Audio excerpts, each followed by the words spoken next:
Welcome back. The University of Namibia has achieved a significant continental milestone, ranking 31st in the inaugural QS World University Rankings Sub-Saharan Africa 2026, released by QS Quacquarelli Symonds. Now, this marks UNAM's first ever inclusion in the QS World University Rankings and places Namibia firmly on Africa's higher education map, with only 69 institutions ranked out of an initial pool of 1,000 universities assessed across Sub-Saharan Africa. Now, to help us unpack what this achievement means for UNAM, for students, and for Namibia's broader knowledge economy, we're joined by Simon Amesho, the Manager for Public Relations and Media Operations at UNAM. Simon, good evening and welcome. Thank you so much. Good evening, Nina, and good evening to your listeners. Happy to have you in studio tonight. Oh, yeah, it's a pleasure compared to the last time. Yeah. Well, Simon, let's unpack the big picture. How Yes. significant is this, 31st ranking for UNAM, especially considering that this is your first inclusion in the QS ranking? Yeah. No, for us, it's a big milestone, Nina.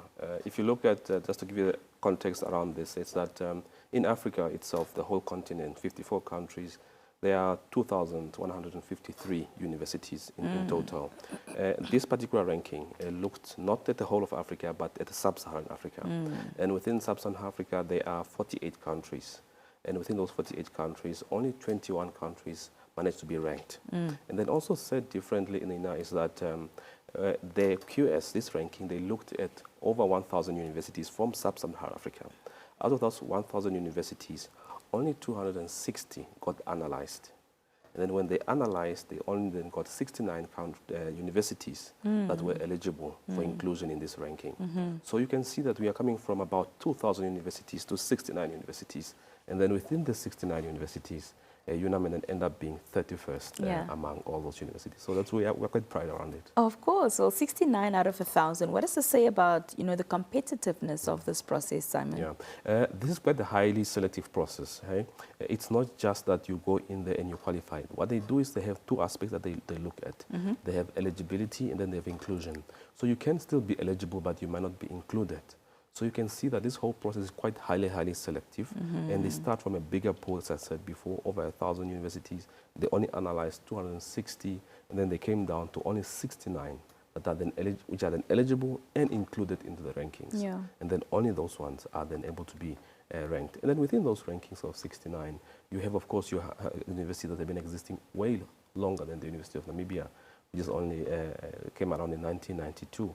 Other players in the space came way back. So it gives you that advantage. Yeah. But then even when you look at those advantages and then you look at the young university like University of Namibia, we are really proud of that milestone so far. Yeah. What does this achievement mean for the country's higher education reputation on the continent, Simon? I think one thing, Nina, is that out of all that process in Namibia, there's only 2 universities that got ranked, and University of Namibia is one of them. So what that means then is that it puts the country in the map, in the African higher education map, to say that, oh, hello, Nina, hello, wherever you are in the world, there's these universities in Africa, and there's these 2 universities in Namibia, and one of them is University of Namibia, that are not just eligible for some of these high-ranking agencies, but they're also kind of making it into them. One thing which I can also share with you, Nina, is that when we participate in this inaugural ranking, we did not submit our data. They then just went out there and looked what is already available to rank us. So that's why it's called a baseline ranking. But this was the first time for the Sub-Saharan Africa. Moving forward, when we submit our data to say this is what we are made about, we have confidence that probably in the future rankings, we could definitely even rank higher. Yeah. Well, I understand that the QS ranking assessors looked at indicators such as academic reputation, employer reputation, research impact, sustainability, and international collaboration as well. Where do you think UNAM performed at its strongest? I think we performed strongest in something called staff-student ratio.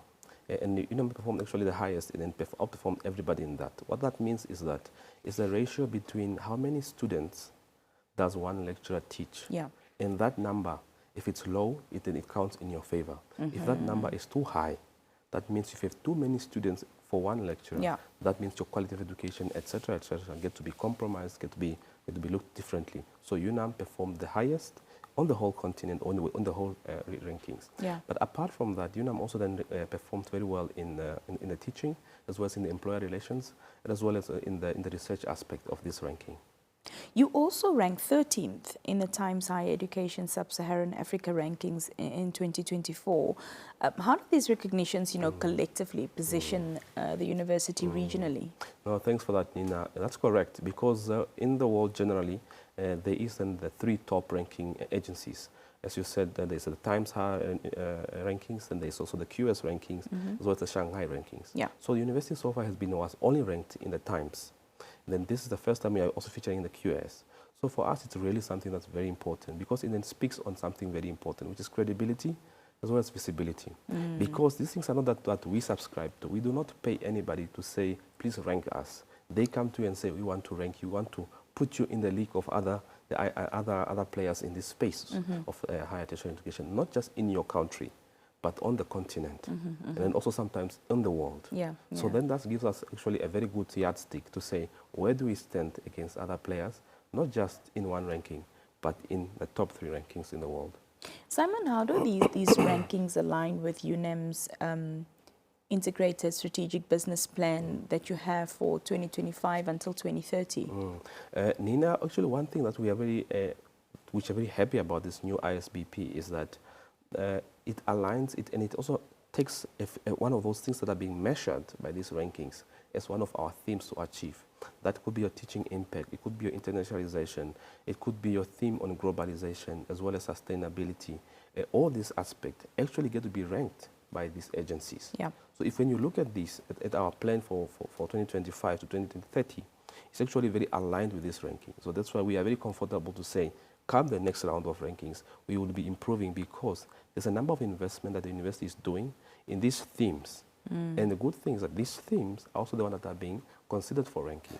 So when we do a lot of investment in these themes of the university, of our plan, we are assured to say, when they come and rank, they are ranking things that we're already working on and investing in. So we feel confident to say, yes, we are not just doing something that is not on par in terms of global higher education. Yeah.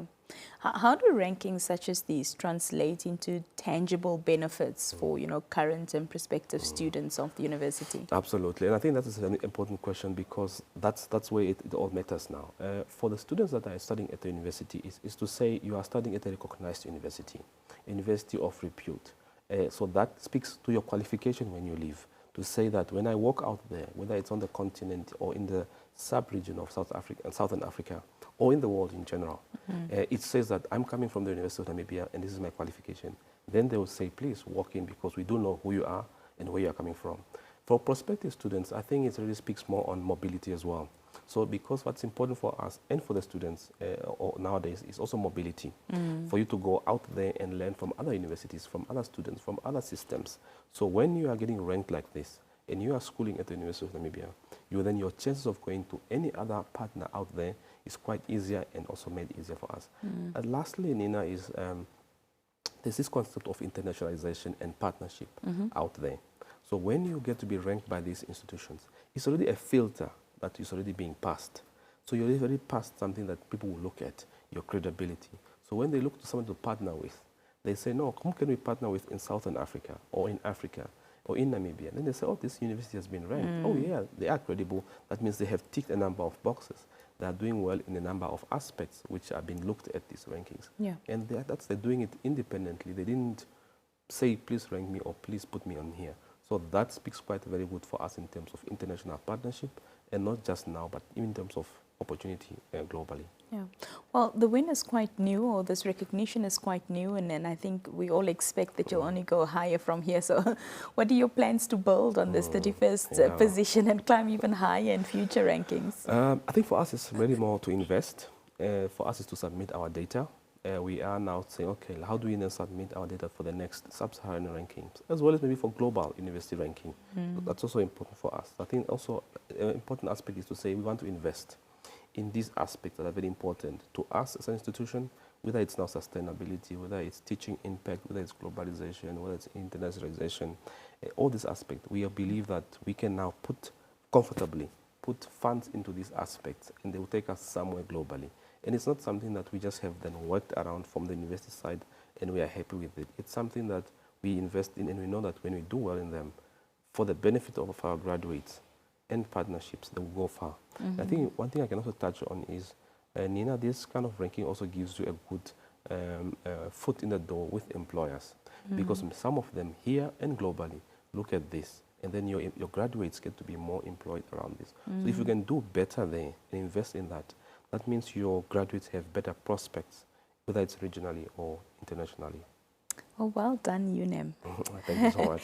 And thank you so much for being here this evening, Simon. We appreciate it. It's always a pleasure to be here, Nina, and we hope that we can invite you to the next party next time when we get ranked higher.